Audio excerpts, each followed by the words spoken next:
Dearest listeners, book babes and book bros, welcome to Book Babble. I'm your host today, Tanya, and our guest of this hour is Gabriella. Gabriella, would you like to introduce yourself? Hello, I am Gabriella, aka GR Persik. I just released my debut novel, The Con. It's a dark mafia romance, and I'm very excited to be here. Thank you so much for having me. And if you all have not read it yet, The Con has a lot of like Ocean's 11 vibes. It's, mafia, it's New York setting. It's so fun and so just I've never really described a dark romance as fun, but like it's definitely entertaining, and if you all are into that kind of genre, you need to read it. I was fortunate enough to read it as an ARC, and I absolutely loved it. So, that's my little plug for Gabriella. And Gabriella, if you're ready, we can get babbling. Absolutely, let's babble. Awesome. I will put 5 minutes on the clock. Okay, the first thing I usually like to ask is what inspired you to really get into writing and go for the publishing part of it? So, for the longest time, I'm an avid reader. I think most of us start there. Ever since I was a kid, but for the longest time, I had friends asking me, like, when are you ever going to write a book and stuff? And I always thought that kind of like how people appreciate artwork and not become an artist, or appreciate music and not become a musician. I was just an appreciator of literature, work literature, and I Yes. enjoyed it.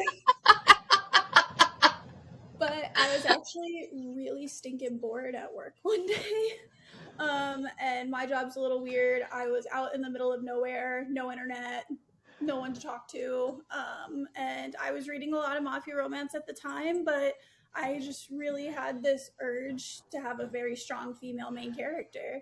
A lot of the books that I was reading at the time kind of had like the arranged marriage trope, or kidnapping the rival mafia's daughter kind of thing. And as much as I love those, I really do, I wanted a female character that could kind of, bust someone's balls. So I wrote it. And so, yeah, it started from me being bored. Amazing. So, how did you, now that we know how you were inspired as an author, how did you find the inspiration for this specific plot line and character? You wanted a strong female, but how did you get like that whole idea of the Ocean's 11 vibe, or Ocean's 8, I'm sorry, a vibe, and all of those like fun little con aspects? So this was, I think, a couple years after Ocean's 8 actually came out. Um, and I don't know why, but when I was sitting there thinking, like, okay, what kind of story could the female main character have that isn't directly mafia related, but could still like kind of rival a mafia man like Blaine? Somehow Ocean's 8 popped into my head, and Sandra Bullock just like being the badass that she is, and all of the females in that team, like I wanted to be that and embody it. I wanted that level of confidence, I wanted that level of wit, I wanted that level of like high stakes and stuff. And I wanted it to purely come from her. So I don't know, it just came out of nowhere. Like I said, it was a couple years after the movie came out, but yeah, it was just where my brain went with it. And it was set in New York, so I think I just naturally kind of went down that route. I love that. I am such a big supporter of like women and strong FMCs, so being able to see that actually come to life in your story was just like brilliant. Um, Thank you. so my next question is, you went the indie publishing route, which is one of my favorites, obviously, because I am an avid indie author supporter. What made you choose that versus anything else? I'm a control freak. Like, bottom line, Sure. period, end of story. I wanted to make all of the decisions. I did not want to have to wait for someone else to pick me up. I wanted to share it now. I wanted to make every decision I could. So that was the main reason, honestly. I knew absolutely nothing about indie publishing, had never met a single person that had done it before. Um, Everything I learned was online. I do have a friend that's also an author, but she writes more in like the historical fiction genre. She is querying right now and she's going the trad publishing route. And as valid as that is, and I'm super proud of her and support her, I can see how much she rips her hair out at that process. So I like being very ingrained in the creative process just from the get go and just jumping headfirst into the pool. So So, what is next for you? You just released the con. You've been in the indie space. So, what's coming next? So I recently just made a post because that's been the question everyone's been asking me since the con came out. And surprise, surprise, the Shadow Syndicate series will actually be 8 books. Book 2 is already written and it is in the editing stages, and I am currently writing book 3 right now. The first 5 books will be standalones from a different couple's perspective. So the first book, as we know, is Blaine and Delilah, and it is named The Con because it's about the female main character, Delilah, which is a con artist. The second book, the title has not been released yet, but I've teased that it starts with TV. A lot of people can probably already guess who the next couple is, but the last 3, I don't think people are going to guess at all. But you've met all of them. You just don't know it yet. What? I missed that it was an 8 book series. I just announced that, I want to say like a couple days ago, and I have ideas for so many other things that are not Shadow Syndicate related. I have a duology in the back of my head and like 3 standalone books as well. So you'll see And when they come, but are they all going to still stay in the dark romance esque genre, or are you going to branch out at all? yeah, all of them that I have in my head right now are all within the dark romance genre. I I have love that. one book that's leaning more contemporary, and I want to keep it that way, but I want to wait until I'm at like a more mature stage in my life to write that book because it's a very heavy topic. But yeah, most of them are going to be dark romance. Well, if you can't tell, I love dark romance. That's half of what's Oh, behind same. me. So that makes my little dark heart happy. So thank you. Well, Gabriella, you made it through our 5 minutes. So congratulations. You are out of the hot seat. We have a few minutes left. So we'll just keep chit chatting and having some fun. So I would love to know, like, your perspective on publishing. You mentioned you liked the control, but like, what is it really like? Tell us how you went from not knowing what to do to actually getting your work out there and having people see it and read it and love it. So I will say, I want to say that I actually wrote the con, and it took me about a year to a year and a half to just write the first draft. And I'm like that with a lot of things that I start in life. I just kind of have to prove to myself that I can do it first. And then it was another year after the first draft was written that the con published. So this was really like a 2-year process for me. Granted, a lot of that was learning on the fly, but I really wanted to take that year to learn as much as I could. A big part of that is just delving as deep as you can into the community. For me, that was bookstagram. Mm-hmm. Love book talk. I've always had it and stuff, but bookstagram specifically helped me make a lot of connections, find my editors, find beta readers, find Luna Literary and Iris Influencer Society to push out my arcs and everything. There's lots of services out there. There's lots of people that want to help and want to be involved and will promote you and genuinely get excited about what you're doing. I think it's about finding your community, and that can be kind of daunting at first when you don't really know where to look. But if you're already a reader and you're already enjoying being in this space, I think it will naturally come. So I haven't actually announced this anywhere public yet, but I recently started working on my own book. I don't know if I'm actually going to publish it, but I love kind of the whole progression of the bookstagram influencer and or just bookstagram viewer pipeline to authorship. Mhm. So, like, it's just very inspiring to see that. And so, did you come on to Bookstagram with the goal of just publishing, learning how to publish, or were you actually part of that community beforehand? I was part of that community beforehand. I think I wanted to start out being like a book fluencer and getting arcs just because I just enjoyed reading so much. And H.C. Carlton started out indie published and she's still indie published. Rock on. I love Harley LaRue, like a lot, and H.M. Wolf, like all of these authors that were indie to start with. And I'm like, this is where it's at.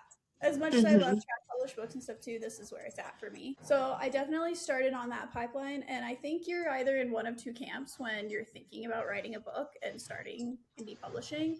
You're either, oh, this doesn't look that hard. You can just publish it on Amazon. That's not that bad. Or you're like me and you're like, I have no idea what this person did to get here. And it looks really hard and really daunting. Like, that's not for me. I'm just going to enjoy it. So I think you're in either one of those two camps, probably.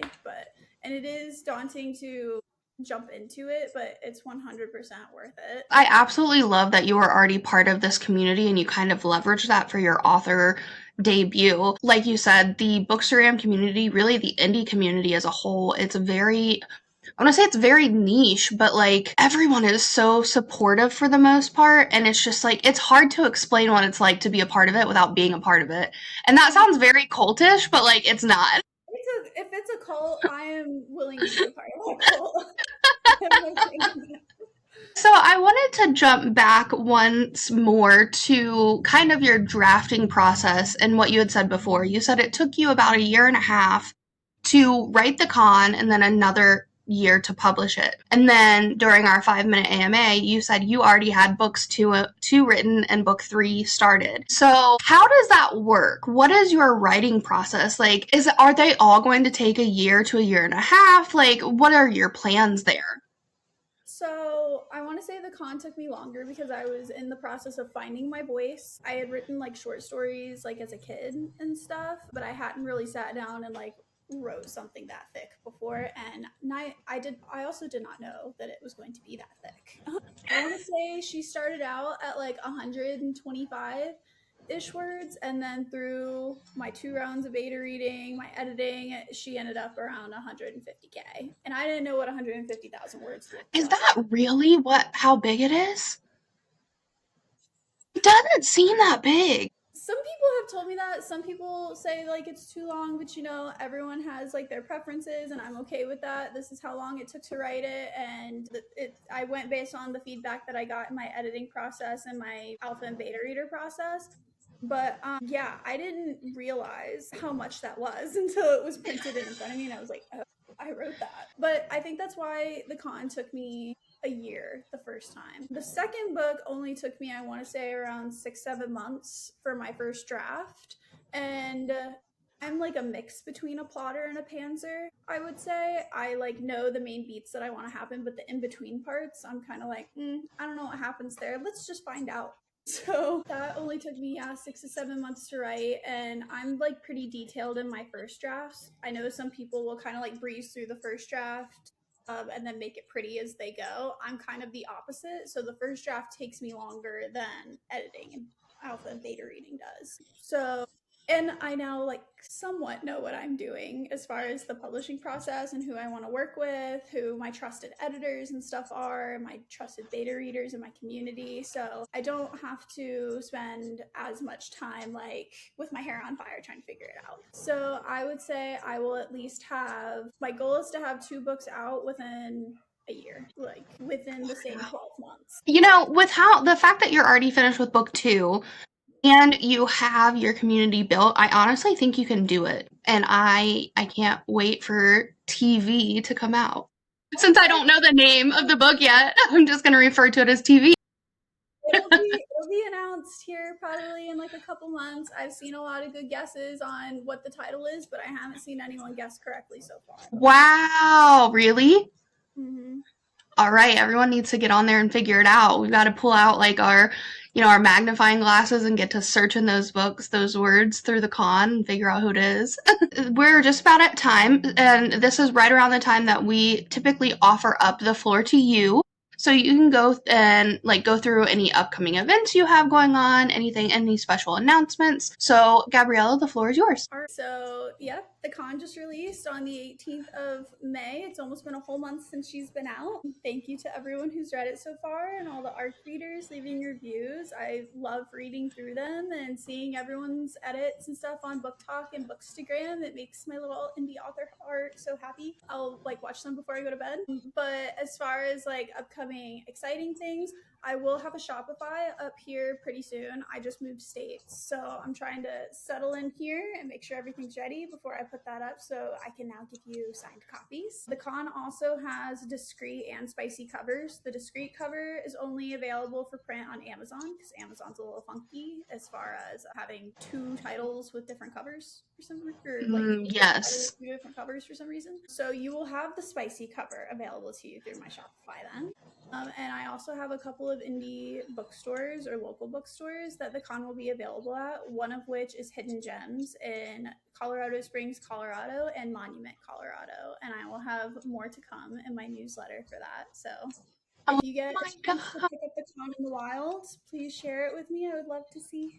But It's huge. Congratulations. thank you. That's gonna be so surreal, like being able to go to a physical brick and mortar store and see your book there. You'll have to let me know what it's like to like see it the very first time in person if you haven't already. It's crazy too because when I went there, because I was living in Colorado Springs at the time, and that's where Rebecca Yarros is from. So they have her and like Fourth Wing on the local author table and stuff, and I'm like, that's just mind blowing that I'm gonna be like next to Rebecca Yarros. That is. Oh my goodness. And I bet the locals are gonna go in there and like they probably like blow that store up in a good way, like but Yeah, especially because of her. Hidden Gems specifically, like they don't just do local authors, they do a lot of local vendors. So like I'll get my cat treats from there, I get my husband's beard oil from there, like whatever you can think of that you can find at like a weekend farmers market, you can find there. So they have a bunch of local businesses that it's just an awesome store to support. It's all local, it's all indie businesses, and I love them so much. Love that. Yay. We love a good indie support system. All right, well, Gabriella, we are at time now, so I just want to thank you so much for coming on and joining me today. Yes, thank you so much. I hope we can talk to you again soon, especially when your next book comes out. Absolutely. Shouldn't be too far from now. Okay, well, I'll be in touch. Have a great day. Thanks, you too. Bye.